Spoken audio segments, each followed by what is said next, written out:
Ah, you made it. I've got some tickets, and I managed to set something up with the Rokot. It'll have to wait until after the show, though. Happy to stay and watch? I doubt you've seen the Korolyevsky troupe on stage before. Pleasure. Here, this is the way in.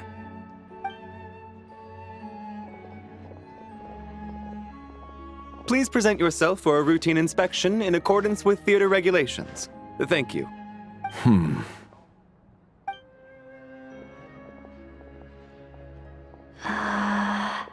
Is that guy with the Fatui?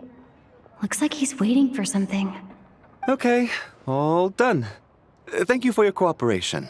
Please proceed through to the theater.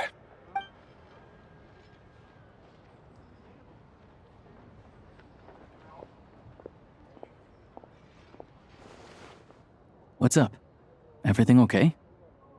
Snezhnaya's business and political leaders are always passing through here, so it makes sense that security's tight. Still, it's a little unusual to see the Fatui's Armory Palace guard here. You saw him, right? The guy right at the back. Strong, silent type. His name's Valeri. He's part of the Special Assignments Battalion, but I only ever see him here for one thing. To look for a guy named Mitya. Supposedly a researcher, though he never seems to put much time in at the office. The theater is one of his favorite places to hang out when he's playing hooky from work. But that's not for us to worry about. Let's go. The show's about to start.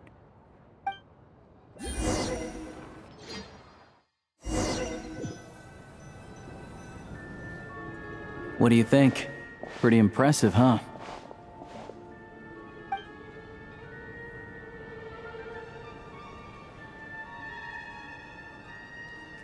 Oh, the one in Fontaine? I hear it's iconic. Never seen it for myself, though. Here we are, just in time. Sorry, coming through.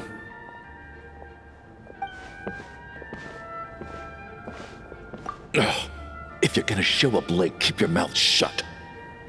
What's his problem? Whatever. No point arguing with people like that. Look, there she is. That's who I'm introducing you to later. She's the lead singer of the troupe, Vodyanitsa.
This leads directly to the green room. They're expecting us. Vodyanitsa will be waiting for us there.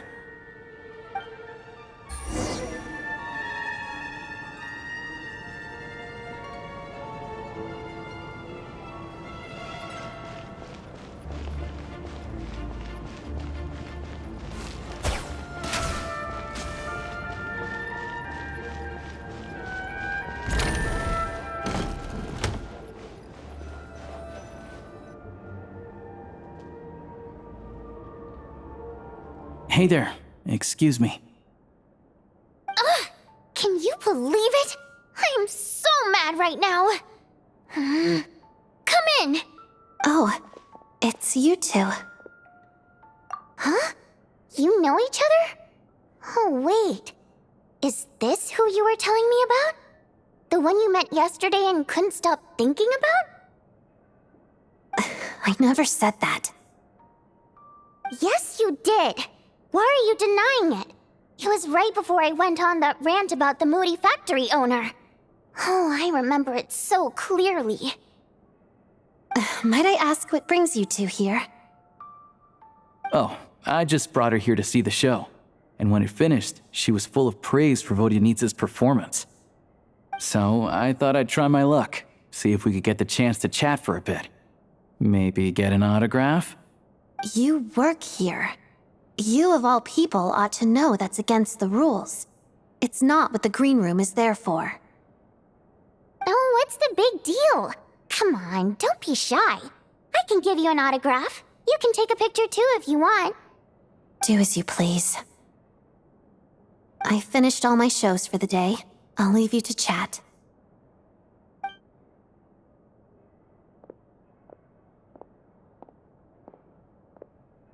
I wasn't making that stuff up, you know. Odette's just too proud to admit it. She thinks very highly of you, and so do I. You did the right thing in Svietloladovka. We're good. Odette's out of earshot. I'll lock the door. Confidentiality, of course. The Rokot is very strict on that. Whoa, Alosha! Not out loud! Not with an outsider here. Relax, I've taken care of it. Look at this. The president's reply sent this morning. Wait, so she's been approved to join?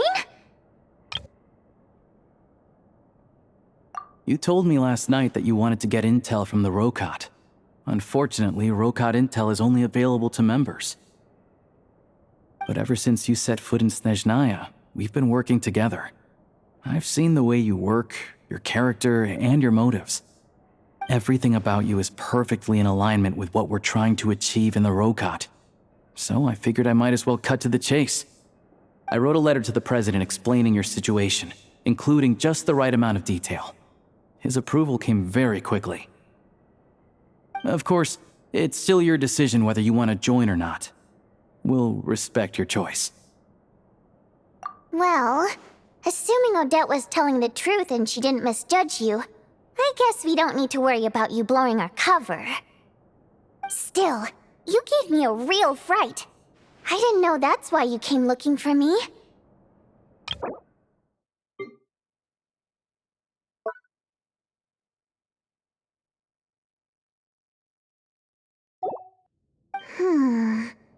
So, that stuff you said about admiring my performance, was that just because Odette was here? Did you actually mean it?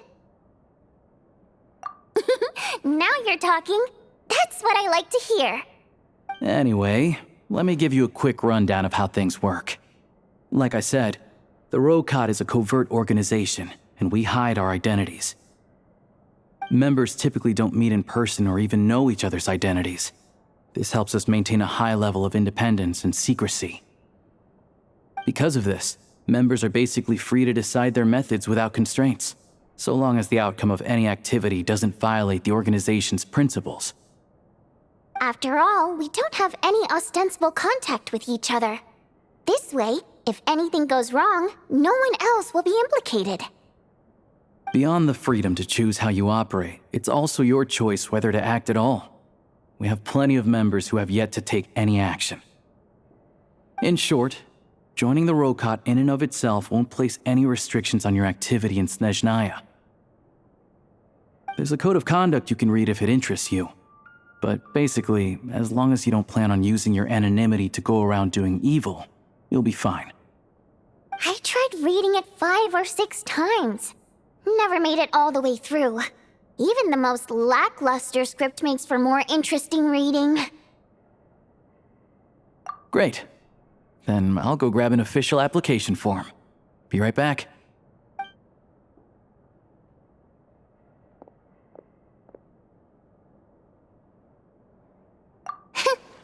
Well, Alosha has this pet dog, you see. His name's Tagarin, and this one time, Alosha brought him backstage. Tagarin took quite a liking to me, so I played with him for a little bit and fed him some treats. Then, the Rokot was out on a mission one day, and even though we were all in disguise, Dagarin recognized me right away. Just a coincidence, really. We didn't report it to the higher-ups, though, to avoid dealing with the fallout. Like... my job at the theater, for instance. I really needed to make ends meet. By the way, what were you complaining about just before we came in? Did everything go okay with Chuganov? Everything did not go okay. That's why I was so mad. I tried to make some small talk with him before I went on stage to fish for intel about the Iskra manufacturing plant. But he wouldn't take the bait. No matter what I said, he kept dodging the question. And then he started complaining. He said he didn't appreciate his second-rate seat in the stalls because he usually gets a private box. I mean, what did he expect? Everyone knows that if you want a box seat, you buy a ticket well in advance. But instead, he sends me a letter the day before the show when we're practically sold out. I had to juggle things around just to get him a half-decent seat, hoping he would appreciate the gesture enough to share some information. But nope, he didn't give me anything. Yeah, meeting Chuganov in person has definitely been a disappointing experience. Oh, you probably don't know who we're talking about, do you? Chuganov was that older guy you were sitting next to today. I'm sure he didn't make a great first impression on you either.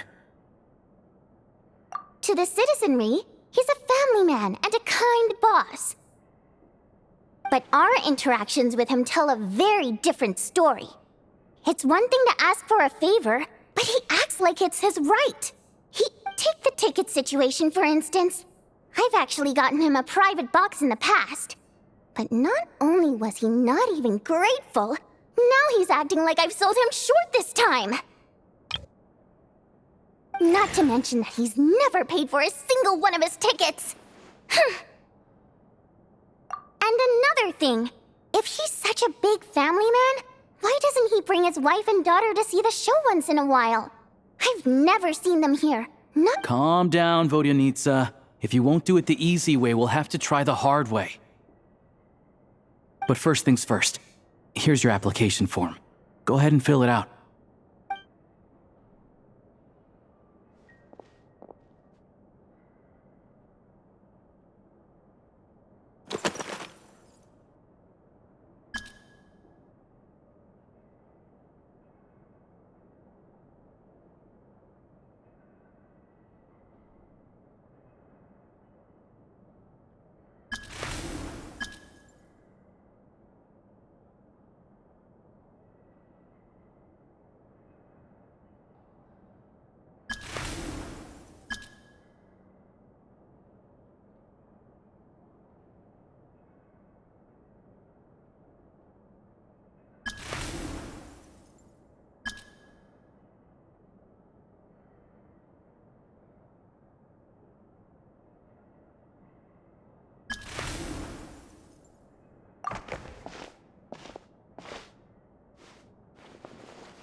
Looks like I'll need to make a few little tweaks here and there.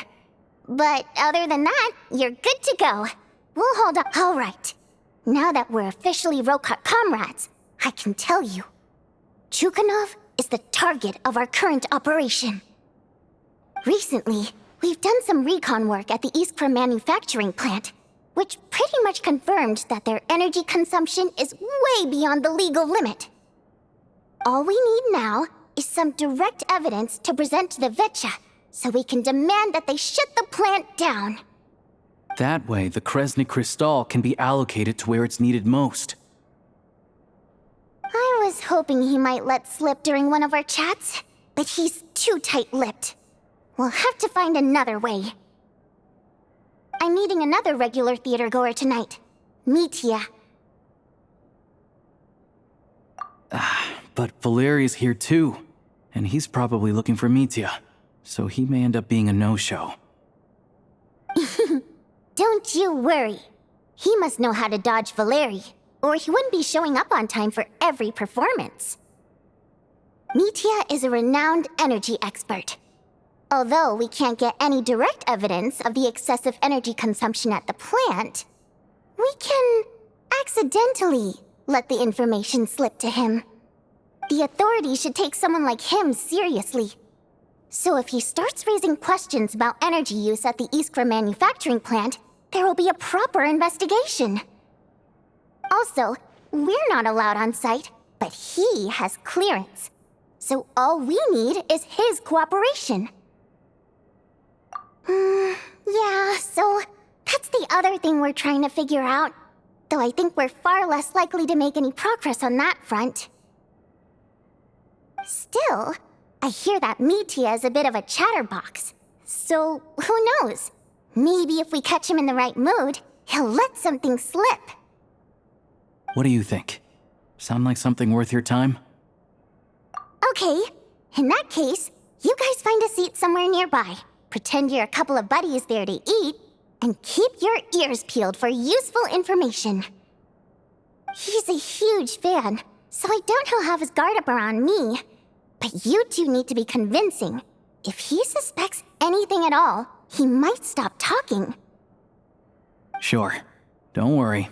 We'll make a believable pair of buddies. Perfect! You've sold me already. Now, help me tidy this room up a bit before we head out. Okay. What needs tidying? Everything!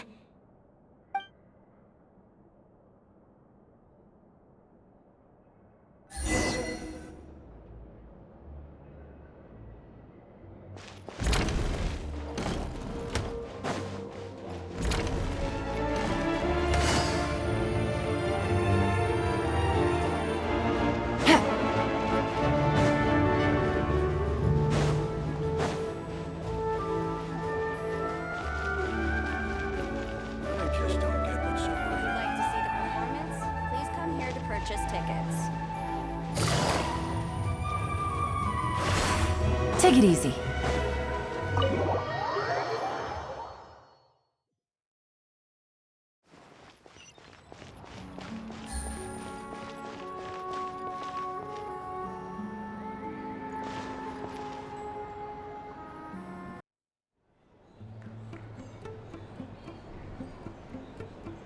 We come here often, so we shouldn't stand out. Let's sit here. Now, it's up to Vodyanitsa. Let's see how the conversation goes.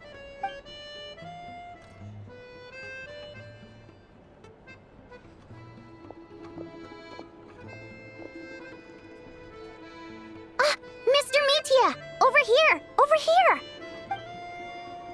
Oh, sorry. I got a little held up on my way here. Now we have even less time than we planned. Go ahead and order some snacks and drinks. Whatever you like. Let me see. According to my schedule, we still have 25 minutes left. You're really pressed for time today, huh? I was imagining this would be a leisurely chat. If you'd prefer, we can always reschedule for another afternoon when you have more time. No need. Getting to meet the lead singer is a very precious opportunity for me. I'm not about to pass it up. I've already had to decline your invitation several times because our schedules rarely align. If I don't grab this chance while it's here, who knows when the next one will come around? Well, it's very kind of you to make time just for me. I'm not too sure, to be honest. But Snežnaja is full of weird and wonderful things like that, so people tend not to bat an eye. I'm sure the same will go for the Eye of Grey and Paimon. The reason I invited you out for tea and a chat today was to get some feedback from a true fan of the theater.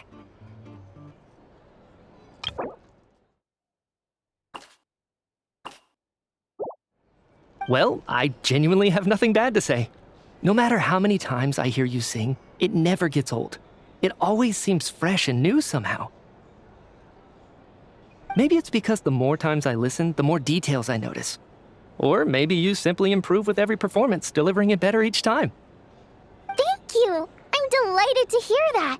Could you give me any specific examples? Oh, yeah. The piece you sang today, for example. Beneath the Frozen River?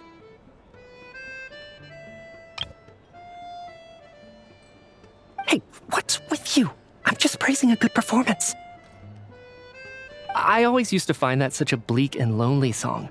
But the more you listen, the more you realize that it's not as cold and nihilistic as it appears. When you really dig down into it, there's a certain level where you're surprised by the emergence of hope. Wow, I'm impressed. I didn't expect you to pick up on that. Actually, I only tried out that angle after talking with the composer. Still, Beneath the Frozen River wasn't on today's program. Oh, really? But it's a classic. You sing it every time. Almost every time. Oh, well then, let me say a few words about that other all-time classic, Flying in the Wind from the Mountain Sparrow. I didn't sing that one today either. My voice wasn't quite up to it, so I switched it out at the last minute. Oh, but, Sorry, Mr. Mitya, but you were at the theater today, yes? Of course I was. Remember? I said hello to all the troupe members before the show started. You, Odette, and the others. So what did Odette sing today? Elegy of the Snow-Winged Goose, of course. Correct. I see. I see. You find my singing boring, don't you? That's why you don't remember a single song. Looks like I'll need to cut a few from the program next time. No, that's not it. I swear. All right. I'll be straight with you. I'm sorry. My mind was wandering as you took the stage today. I enjoy watching your shows because the exquisite performances stimulate the mind. It always sparks some inspiration for my research. So, whenever I get stuck at work, I come to the theater for a change of pace.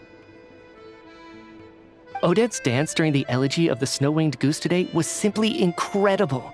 It got me wondering what she's been going through recently. That look of sheer defiance in the face of utter tragedy, it was so inspiring. I started scribbling in my notebook right away. Not that I made a ton of progress in the grand scheme of things, but I still think it was productive. By the time I snapped out of it, the entire show had finished. So what you're saying is, you didn't listen to my singing at all? Unfortunately not. I'm sorry, I don't know which is more disrespectful. The fact that I don't always come for the show itself, or the fact that I missed your performance. Seems like things are getting a little awkward. Mitya just stepped into a conversational minefield. If there's one thing Vodyanitsa doesn't like, it's people who show disrespect for her performance. This meeting was so hard to set up. Don't tell me it's already falling apart. It's fine. I suppose this is affirming in its own way. At least, it shows that our performance really touches people's hearts, right? Don't let it bother you. It certainly doesn't bother me. She's showing a lot of restraint. Well, I'll be sure to let Odette know how much you adored her performance. Please don't say that. I always love your performances too. It's just that inspiration struck at the wrong time today. I'm usually all ears. I know, I can tell. That's why I value your opinion. I'm sure some people can't stand it when others praise their coworkers right to their face, but not me. Nope. Fair enough. I still feel kind of bad though. But you know what I really can't stand? People who only show up to the theater to pretend that they're cultured. Makes me sick to my stomach. Oh yeah, 100%. There are too many of those people around. By the time they're walking out the door, they've forgotten all about the show. What's wrong? You look furious. I don't know if you've heard about the boss of the Iskra manufacturing plant. He isn't even a theater investor, but he always demands the same privileges as actual investors. Box tickets only, premium drinks, even the right to request specific songs. Well played, Vodyanitsa. Seems like she's harnessing her rage to steer the conversation back on track. Now that you mention it, I've interacted with that guy before. I gotta say, everyone holds him up as an example of a benevolent businessman, but I don't know. I don't see it. Yeah, he couldn't care less about what's happening on stage. He's just there to flaunt his social status. I hate that I have to prepare programs for guys like that. What's the big deal with that factory he runs anyway? I asked around a bit and heard some pretty shocking stories. Sounds like he's just another greedy capitalist. Oh, really? Yep, the things people are saying are pretty damning. Low wages, insanely long working hours, equipment running around the clock. And as if that's not bad enough, he also strictly forbids his employees from giving any kind of interview. Project Stuja has now been extended so many times, we're at the point where crystal rations for the common folk are barely enough to survive on. Yet he even wants to get his greedy hands on them just to boost his own profits. If the rumors are true, he's in serious violation of the law. Interesting. So you've heard about it too? What? So it's really true? Who knows? I've only heard the same rumors you have. But there's no smoke without fire. The Rooster's been coming down on us hard lately, demanding that we track and trace every single batch of crystal. My coworkers in the Department of Energy have been tearing their hair out over it. The Rooster? I didn't realize he cared that much. Yeah. Even though there are no restrictions on crystal trading, the poor will wind up freezing to death if we let the rich buy as much as they want. That's clearly unfair. Looks like we'll need to arrange an investigation into the Iskra manufacturing plant as soon as possible. I never knew you kept up with current affairs beyond the theater, Miss Vodyanitsa. You really have a heart for the common person. Most Fae in your position have long been indifferent to the plight of humans. Well, those of us who choose to live in human cities are naturally going to pay attention to any significant upheaval. Isn't the Rooster a Fae himself? I'm just surprised to learn that even someone with as much experience as him is getting so stressed out over Project Stuja. What is the end goal of this project anyway? This is it. We're finally going there. I'm sure Mitya can sense on some level that she's fishing for information. But since their conversation is so relaxed, he might just let something slip. It's stressing me out too. If I'd only made better progress with my research, things wouldn't have dragged on this long. Oh, so your work is related to Project Stuja? That's right. The Armory Palace needs a brand new energy source. Not the power of the Light Realm and not elemental energy. Right now, the only thing that meets the requirements is the power contained within stellar linchpins. But harnessing that power is costly. Each step of the process requires enormous amounts of Kresnik crystal, from extraction to quantification to attempts at conversion. Progress has been painfully slow, and the team is getting burned out as time goes by. Sometimes, I see people staring into space as if in a trance. Could it be that this new energy source has side effects? No, it doesn't affect us, because the energy is used for...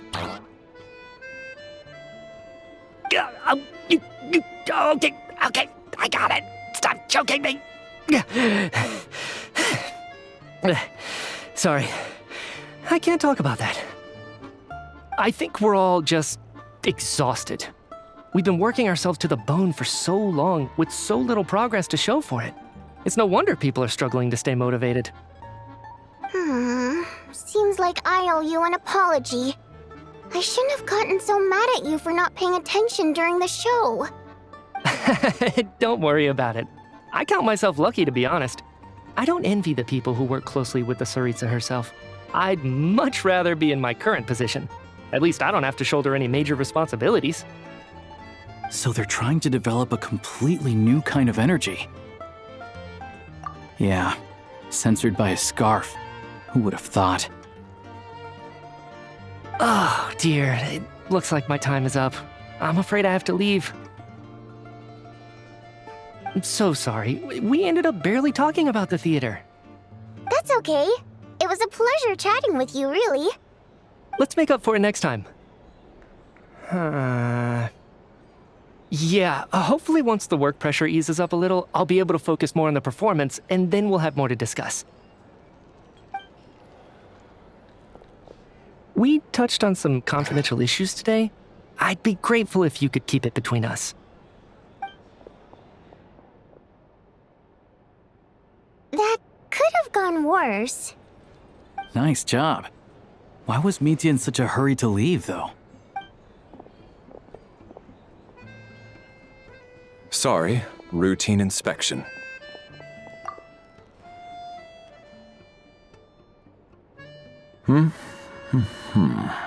Okay, let's go. So he wasn't rushing to get back to work. He must have calculated that Valeri would find him here in exactly 25 minutes. That's frighteningly accurate. One of the main duties of the Special Assignments Battalion is to ensure that important figures stick to their schedules. All right, time for us to get going too. Excuse me, check please. We'll settle our check too, then. Oh, hello there. Mr. Mitya paid the check before leaving. He also asked me to pass on a message. He said it was an honor to share his tea break with Miss Vodyanitsa and her two friends. Wait. So he knew we were here all along? This raises a lot of questions. Did he deliberately mention the new energy source so that we'd overhear it? Maybe his work isn't confidential after all. Maybe the key here is the purpose of this new energy. I guess that's the next thing to look into.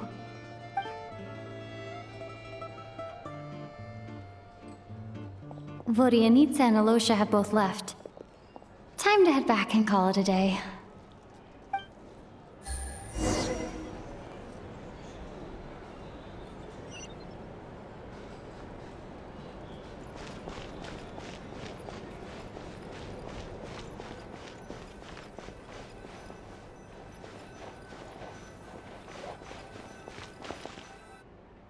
You're back! Here pretty early today. Paimon was just gonna mention that. After she woke up today, Paimon felt like her temperature was completely back to normal. But her strength still hasn't returned. Still, there's some good news. Paimon thinks she might have figured out the source of the problem. It's like there's some kind of mysterious power affecting Paimon. Paimon's never felt this way before during any of her travels. She only started feeling this way since we arrived in Snežnaya. That's right. The Armory Palace needs a brand new energy source. Could that have something to do with this? What is it? You're making that face again. You know, the one you get whenever you have a light bulb moment?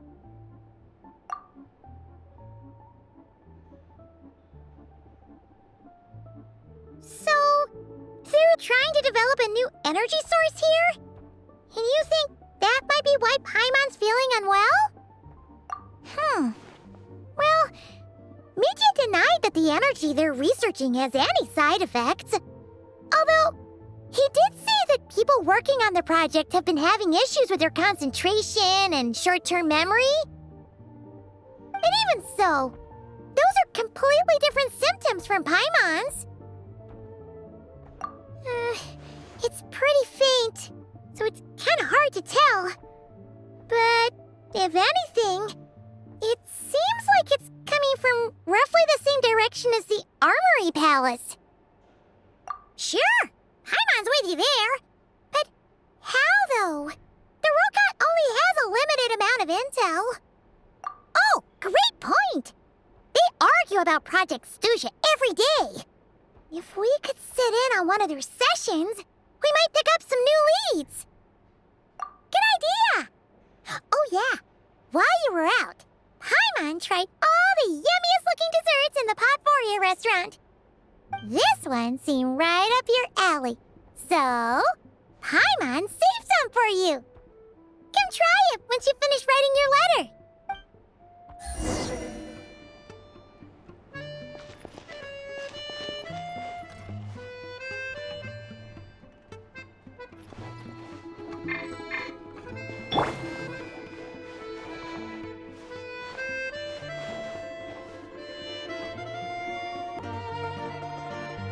Alosha replied, he says that we won't be able to speak at the Vetcha, but he can arrange for us to attend as visitors. Time to get ready. Then head to the Sněžna Vetcha. You're back! Paimon's been working on the crossword puzzle in the newspaper. It's actually pretty fun! Oh, shoot! Paimon forgot the next word! Oh, she had it a moment ago.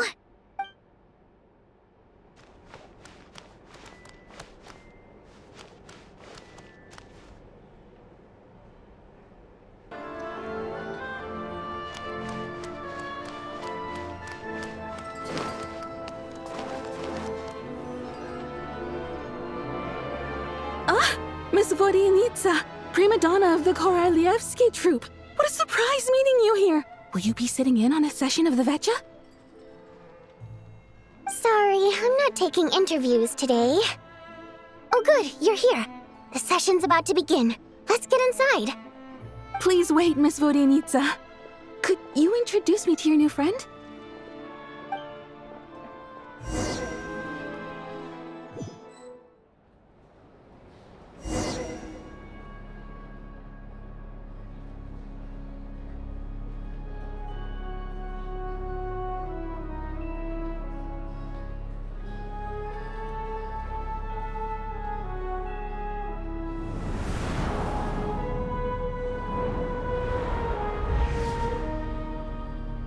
In summary, the energy management commitments made for the outgoing period have been delivered upon. Furthermore, both the production and consumption of Kresnik Crystal show clear signs of stabilizing.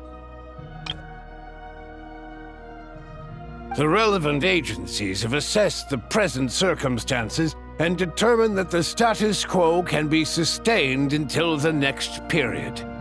For detailed statistics, I would refer you to the industry reports that have been distributed to all persons present. It should also be noted that while the recent blizzards have led to a significant increase in people's energy expenses, this is strictly a short-term phenomenon associated with a remotely located monster. Her Majesty the Tsaritsa is giving her full attention to this matter. We should have every confidence that it will be dealt with swiftly and conclusively. A financial report on disaster relief is also present in this report, courtesy of Pantalone. They cover the same old ground every single time. The rooster never seems to mind, but everyone else is getting tired of it. There's a general lack of trust. People aren't seeing any tangible benefits that affect them directly. Of course, none of that will be reflected in any of the reports on the table. Yeah, if it weren't for these hard copy documents, I could have at least made something up. Oh, don't mind me. I'm just out here trying to hit my interview quotas. Bring out the kvass. Ever read it? Best-selling newspaper in town. If I remember correctly, you guys don't even have a sales permit. You have to sell from stalls on the street. Okay then, best-selling street stall newspaper in town. Still counts.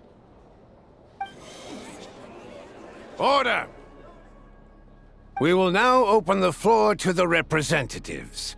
If there are no further substantive issues to discuss, we will then proceed to a vote on this motion. Sněžna has a long tradition of treating members of the Fatui armed forces and their dependents favorably. But recent surveys shows that Fatui families in remote areas have access to 15% less crystal than the average civilian family in Sněžnograd. It's been said many times before, but it bears repeating now. There needs to be a clear and consistent rationale behind how crystal is allocated, or we will soon face immense public backlash. Perhaps you wouldn't need to keep repeating yourself if you would hear me out for once. I say again, true consistency exists only in principle. In the real world, fairness is relative. You appear to treat resource allocation as a simple function of production and population. So what about when the equipment used in production breaks down? Have you factored that into your equation? And do you even know how long it's been since Sněžnaja last conducted a census? If I knew the answers to questions like that, I'm sure I'd be a very wealthy man. And I doubt I'd be going by child. I'd like to bring the focus back to the specific issue I raised. Or do you wish to deny that favorable treatment for Fatui dependents is our long-standing policy? It's easy to be a critic when there's no accountability. That seems to be a running theme in the anti-Project Stuja cohort.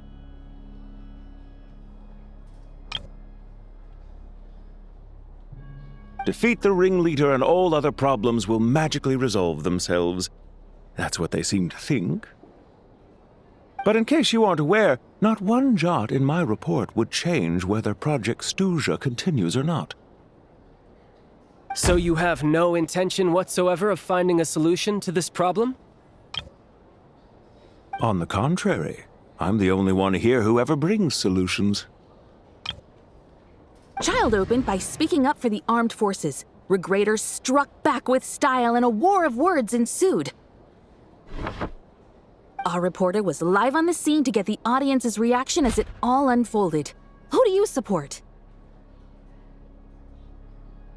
The people have spoken! Child received raucous applause from the crowd as he pushed Regrator onto his back foot with a relentless barrage of questions. It had to be seen to be believed. Now you see why they don't have a sales permit. However this reporter wants to spin things, I haven't forgotten that Tartaglia was representing the Northland Bank when we first met in Liyue. So, surely their relationship can't always have been this strained. You two are getting off topic. Let's focus on what the data is saying. Mr. Pantalone, may I speak on your behalf? Oh, please do. I'm more than happy to save my breath. Crystal distribution policy undergoes modifications with each new period. The ultimate goal being to find the most reasonable method of allocation, which I believe is what Mr. Tartaglia also seeks. But I fear many may have been misled on this topic by extremist activists. To clarify, Project Stuja is not the root cause of the problem. It is merely a framework for resource distribution. The most recent reports all point to Sněžnaja's resilience and adaptability during this period of fine-tuning, and give clear indications that a distribution framework is improving with each iteration. To make drastic adjustments without first considering the risks would likely do more harm than good. It would be a waste of the hard-won experience we've gained to date. Renowned scholar of finance, Arapov spoke up to clarify the fiscal logic, clearly alluding to social organizations like the Rokot in his words. With the notorious Lelex still active to this day, should the Rokot be held responsible? No, there is someone else to blame. She's just rephrasing what Mr. Pantalone said. The Rokot are the critics he accuses of taking no responsibility for their actions. As for Lilik, you won't have heard of him yet. He's currently the most famous member of the Rokot. Well, more like infamous. Ending Project Stuja has become an obsession for him. Unlike the more decent ones among us, he believes that votes in the Vetcha are all that matter. So whether it's threats, coercion, or bribery, he'll use whatever means necessary to get people to change their vote. And since we're already on the subject, what do you think of Lelek's methods? Are you for or against? Yes, don't we all? Lelek supporters grow in number by the day. We stand with Lelek! At least someone here wants to take this discussion seriously. I've been considering that issue myself. What you really need is more precise regional data, right? I think it would be easiest to let the Fatui handle it, since they're already in charge of crystal shipments anyway. We may as well get them to collect some data while they're at it. Whatever you need, you can ask the Fatui to look into it for you. In terms of supervision, I think the Druzhna would be a good fit. I had hoped to discuss this with Miss Vesna, but sadly, she's not present. I will be happy to take a note of your suggestions and present them to Commander Vesna for a decision upon her return. The Commander has always taken a keen interest in Project Stuja. However, given the Druzhna's demanding workload, I'm afraid it may prove difficult for them to provide any practical support. Let us refrain from jumping to conclusions until a concrete and actionable plan is in place. My apologies, Lord Rooster. There are numerous issues to address here, including manpower, time sensitivity, and reporting lines. Nevertheless, I support drafting a proposal. Follow the usual procedure, and it can be raised as a new motion for all parties to evaluate at the appropriate time. In that case, I'd like to share one thought before the proposal is drafted. The issue of time sensitivity was raised just now, which I presume relates to the official reports. In fact, the Energy Commission already collects regular statistics on each urban center and its surrounding area. Would these be of any use? That's a good idea. I read every issue of Svietlolaidovka's report, and although my focus is mostly on the section about equipment operation, the energy consumption statistics also yield a lot of insights. Be that as it may, does no one see an issue with using local data to determine crystal quotas? In the long term, it seems like a very risky solution. Not if they are used purely for reference. So long as we have the report from the Northland Bank's headquarters to corroborate it, no one will be able to fool me. Very well then. It appears that this arrangement is acceptable to all parties. Yeah, sounds good to me. The members reached a provisional consensus on the issue of improving treatment for Fatui soldiers.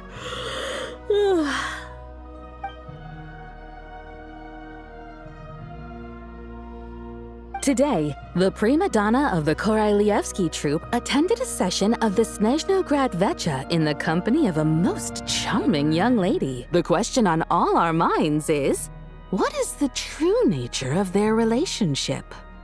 Write anything like that again, and I'm revoking your permission to interview the troupe. Got it?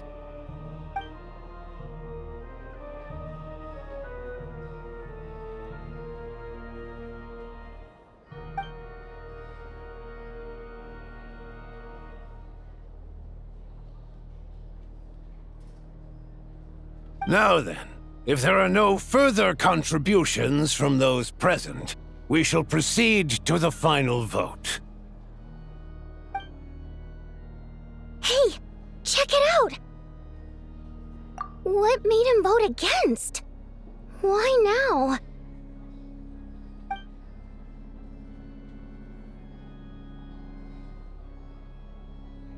The votes have been tallied. Those in favor of continuing Project Stuja total 61%, securing a clear majority. That was too close. The margin has shrunk yet again. Chuganov was a huge loss. I'll bet Lelek is behind this. I wonder how Pulcinella will respond this time. Chuganov. I see. Lelek strikes again. Yes, go, Lelek. Once Project Stuja is defeated, our unwavering support at Bring Out the Kvass will finally pay off when we make our comeback. I can taste our victory already! In accordance with the result of this vote, Project Stuja will remain in effect until the next Vecha period. Finally, may I remind us all, we debate only for the greater glory and solidarity of our nation. May the aurora shine ever on, and the tundra always stand firm. The session is concluded.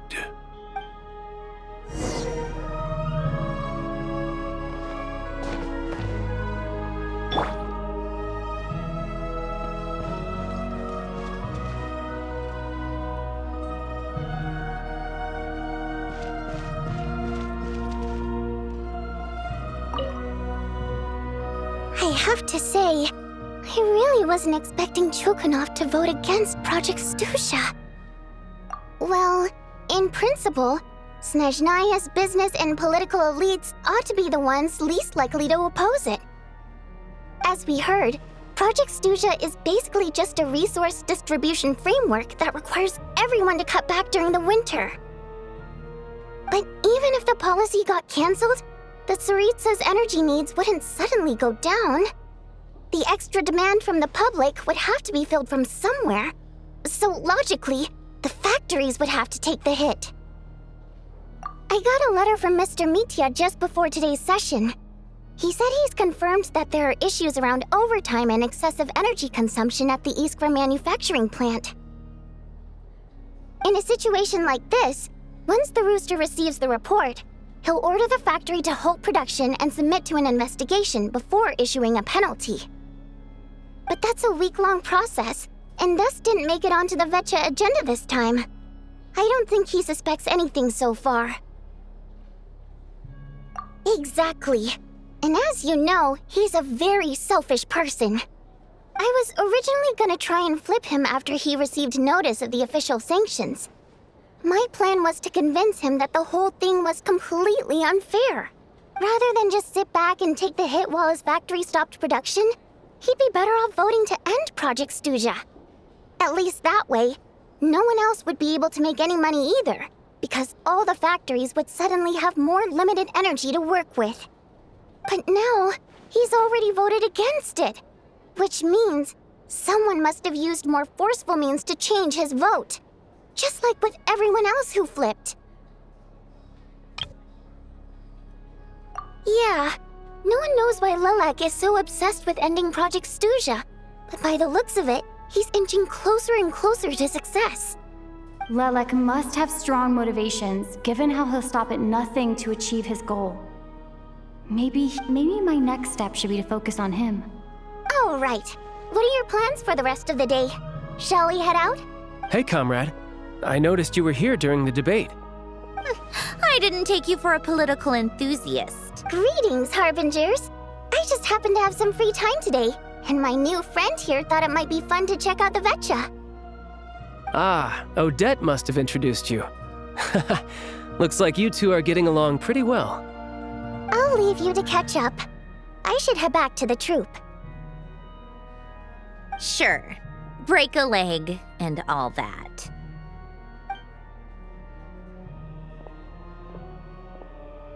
Thought it might be fun to check out the Vetcha, did you? Things are never that simple with you, Traveler. There's no way you're here for kicks and giggles. Tell me I'm wrong. Oh, yeah. To some, he's a captivating enigma. To others, he's the bane of their existence. No one ever thought that some anonymous nobody from the Rokot could cause such a stir. Huh? You want to look into Lelik? Then I'm sure his days of anonymity are numbered. What do you think, Sandrone? Fine by me, I guess. If the Traveler actually manages to expose Lelik, it'll be doing Pulcinella a favor. In return, it seems fair to let her in on what we've learned so far. My thoughts exactly. Sharing is caring, after all. Head back to Glupov and grab the files on Lelik. It's easier to just pull the records than go through the rigmarole of getting the Traveler a visitor's permit. As you command, child, sir. In that case, since we're going to be waiting anyway, I'll have someone brew a pot of black tea.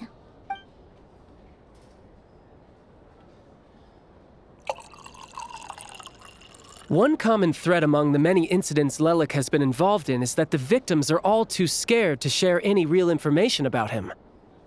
Clearly, he must have threatened them in some way. His modus operandi is to silently infiltrate the scene and leave a threatening letter behind. But neither the letters nor the crime scenes ever yield any clues to his identity. So all these files have to offer are short statements by the people affected. They don't give us a lot to go on. If nothing else, it shows we're dealing with a trained professional who's versed in counter-surveillance. Yes, and to that point, he often strikes in highly secure locations. The victims are high-ranking and influential people who take their personal security very seriously. Somehow, Lelik slips right into their rooms without making a sound. There's never any eyewitnesses, nor the slightest trace of a break-in. If he can get in and out undetected, it means he can strike without warning. Not that that's ever happened so far, but the thought is enough to scare these people sleepless. It's hard to believe that a human being could pull this off flawlessly every time, so they switched the focus of the investigation to Faye. Unfortunately, no one's found anything yet. Careful, don't underestimate me. Although truth be told, I'd probably find it hard not to blow my cover. Direct confrontation is more my style. We haven't ruled out the possibility of Lelik being human. It's just, there can only be a handful of people in all of Teyvat who'd fit the profile. Faye, on the other hand, plenty would have the ability, but few would have the motive. No, not as strong as me. You'll never find the culprit with criteria like that. Let's go with a little weaker than me. There's no denying that Master is strong, but meticulous. We can only hope. She's just trying to find a reference point. Stop getting fixated on who's stronger than who. But that's the most important thing.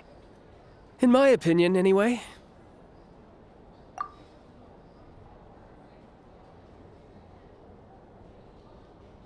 Odette? Yeah, that seems about right. Her skills are solid, and she's always calm under pressure. Except she's Fatui, so the likelihood of her working against us is pretty low. But yeah, much more accurate than your previous example, at least. No, wait a moment. Maybe we should interrogate that assumption. What do you mean? Which assumption? Her Fatui identity doesn't necessarily exonerate her. And when you think about it, the Rokot would be precisely what she needs to conceal her identity. Plus, she wouldn't need to be such a pro at covering her tracks. She'd already know where the Fatui will be and when, so she could choose the perfect time to act. Oh, yikes. I was just thinking out loud.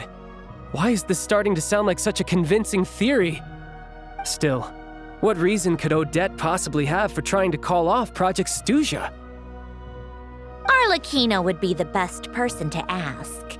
She knows Odette best. Unfortunately, she isn't back yet. Rosaline used to open up to her in private about her struggles with Odette. As I'm sure you can imagine, Arlecchino is quite a lot better with children than Rosaline was. She gave her some tips on how to handle the situation, and Rosaline managed to reach a settlement with Odette before leaving. So I suppose there were at least no lifelong regrets left behind. Beyond that, I don't know the details about that side of things. But I do know that Odette definitely has a motive to hold a grudge against Project Stuzha. The reason being, her father passed away during the early stages of the project. That was back before it had been named Project Stuzha, when things were still being worked out.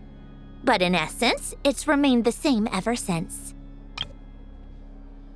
The more you know. Rosaline was always so self-centered. I never understood why she started paying so much attention to Odette.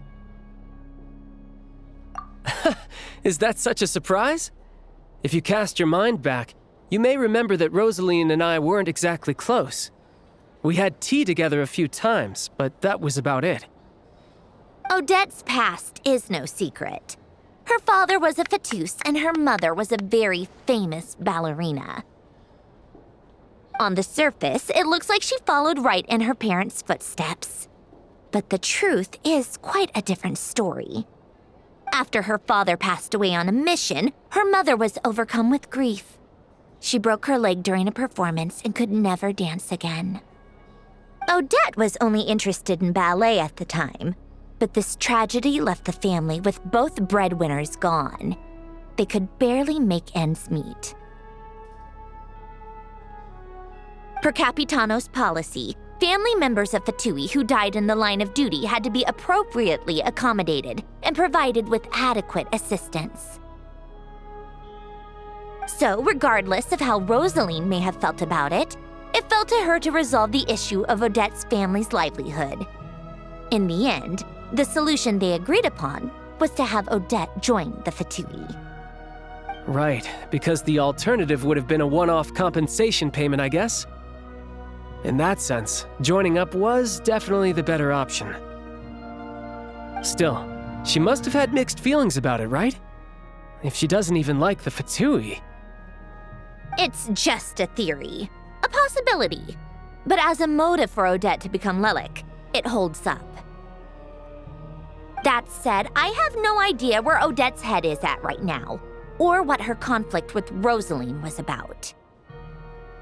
Plenty of people were on bad terms with Rosaline.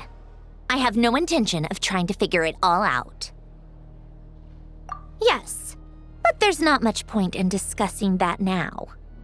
Yeah, back to Lelik. Since our investigations so far have turned up next to nothing, we've got nothing to lose by trying a new angle.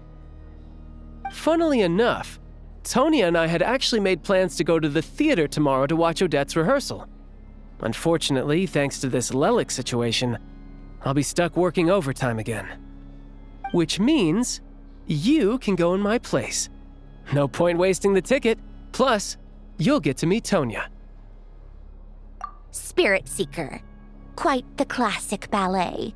It was passed down through Odette's mother's family for generations, though it hasn't been performed in years. But Odette's been practicing it diligently, and it's finally ready for a return to the stage. Excitement is through the roof. Tickets for the official performance sold out long ago. Tonya's excited for it too. She's desperate to see it no matter what. Personally, it's not really my kind of thing, but since she's my little sister, I had to figure something out. I've actually seen it several times before. The story's pretty straightforward. The lead character follows a trail of clues left behind by a spirit, gradually recovering her memories along the way. It's a tale of love and regret. So not exactly reinventing the wheel, at least by today's standards. But when that classic melody kicks in and the lead character begins to dance, it always gets me. It's not an easy dance to do justice to, though. I know it's always been Odette's dream to perform this piece, but I'm not sure she's really ready. In that case, I think that even if she is Lelik, we should wait until her performance is over before we respond. I'll let you take it from here, comrade.